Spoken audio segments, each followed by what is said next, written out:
தற்போது வர இருக்கிற 2026 சட்டமன்ற தேர்தலில் விஜய் சார்பில் டிவிகே கட்சி களம் இறங்க இருக்கிறது. இந்த நிலையில் புதுச்சேரியில் முதற்கட்ட தேர்தல் நடைபெற இருக்கிறது.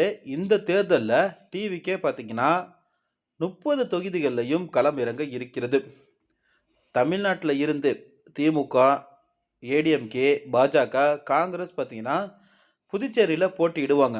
ஆனால் எந்த ஒரு கட்சியுமே இதுவரைக்கும் 30 தொகுதிகளில் போட்டியிட்டதே கிடையாது.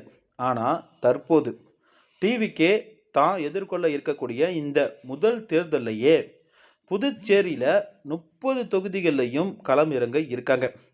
இது புதுச்சேரியில் தற்போது ஆட்சியில் இருக்கக்கூடிய என்ஆர் காங்கிரஸுக்கு பார்த்தீங்கன்னா மிகப்பெரிய அளவில் இடியை தான் ஏற்படுத்தி இருக்கிறது. ஏன்னா புதுச்சேரியில் ரோடு ஷோ பண்ணும் போதே விஜய்க்கு பார்த்தீங்கன்னா மிகப்பெரிய அளவில் வரவேற்பு கிடைத்தது.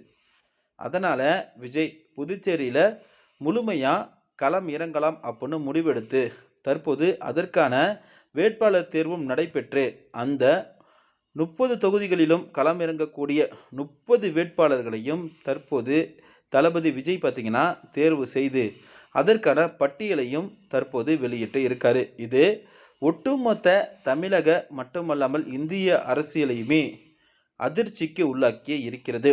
ஏன்னா டிவிகே இந்த சட்டமன்ற தேர்தலில் முழு தொகுதிகளிலும் போட்டியிடாது, அதுவும் கூட்டணி கட்சியோட சேர்ந்து போட்டியிடாது, டிவிகே பெரும்பான்மையான வாக்கு கூட வாங்காது அப்படின்னு பல கட்சிகள் எதிர்பார்த்து இருந்தாங்க. ஆனால் தற்போது புதுச்சேரியில் 30 தொகுதிகளிலையும் போட்டியிடுவது அனைவருக்கும் அதிர்ச்சியை தான் ஏற்படுத்தி இருக்கிறது.